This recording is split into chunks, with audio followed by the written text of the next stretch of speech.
Hi everyone, welcomes you all to the new video. I hope you are doing well. तो previous videos में हमने किया था 18 electron rule, जिसके मैंने आपको कहा था कि हम कुछ एग्जांपल्स करेंगे जो कि एग्ज़ाम में पूछे जाते हैं। तो हम 18 इलेक्ट्रॉन रूल को फॉलो करके एग्जांपल्स करेंगे।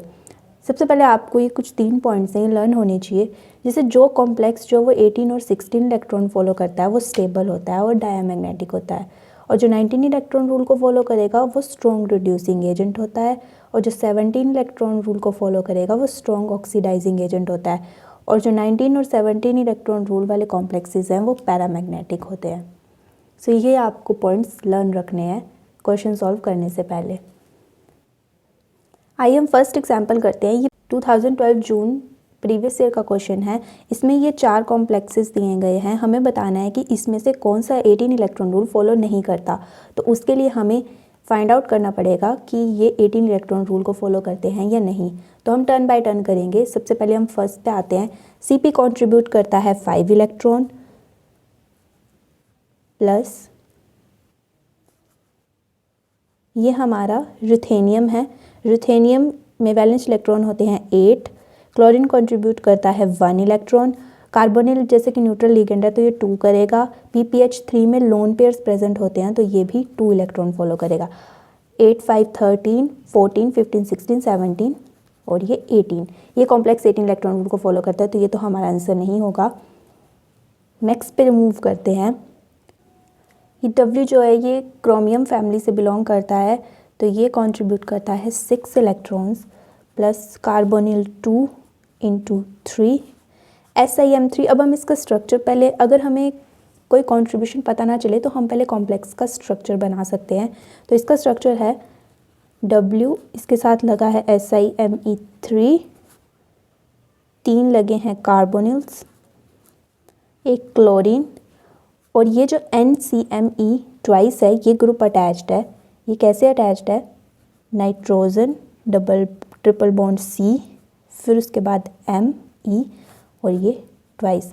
तो मतलब कि यहाँ पर ये जो टंगस्टन है ये नाइट्रोजन के साथ अटैच्ड है, तो ये वाला ग्रुप कंट्रीब्यूट करेगा 2 इलेक्ट्रॉन्स, क्योंकि ये लोन पेयर डोनेट कर रहा है। और जो SiMe3 है वो सिंपल जो है वो सिंगल बॉन्ड बना रहा है, तो ये 1 इलेक्ट्रॉन ही कंट्रीब्यूट करेगा। तो +1, क्लोरीन भी 1 और NCMe जैसे मैंने बताया 2, और ये ट्वाइस है तो इंटू 2, तो 6 + 3 2 = 6, 12, 13, 14 और 4 18। तो ये भी 18 इलेक्ट्रॉन रूल फॉलो करते हैं, इसलिए ये भी नहीं होगा, ये भी नहीं होगा। अब हम थर्ड पे मूव करते हैं।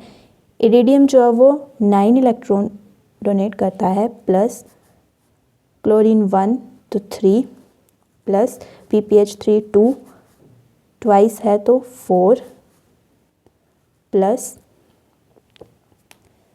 AsPH3 जो है वो डायरेक्टली सिंगल बॉन्ड के साथ अटैच्ड होता है, तो ये भी 1 इलेक्ट्रॉन कंट्रीब्यूट करेगा। और प्लस यहाँ पर जैसे यहाँ पर हमें ये चार्ज दिया गया है तो हमें इसको भी ऐड करना पड़ेगा, ये हमें नहीं भूलना है। अगर हमें कॉम्प्लेक्स में ओवरऑल चार्ज दिया गया है तो हमें उसको भी ऐड करना पड़ेगा।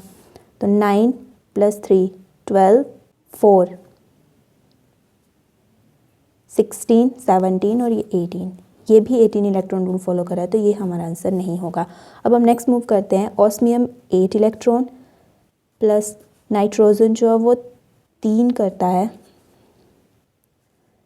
प्लस ब्रोमीन 1, तो अगर ये 2 है तो 2 हो जाएगा यहाँ पर। PMe3 भी 2 और प्लस जो NMe2 है, जैसे कि आपको पता है नाइट्रोजन ने 2 बॉन्ड बना लिए हैं तो वो एक बॉन्ड ही बनाएगा मेटल के साथ, तो इसलिए यहाँ पर 1 इलेक्ट्रॉन की कंट्रीब्यूशन होगी, +1 और नेगेटिव चार्ज का 1 = 8 + 3 11, 12, 13, 14, 15, 16 और 17। तो इसका आंसर आता है 17। तो ये है हमारा राइट आंसर।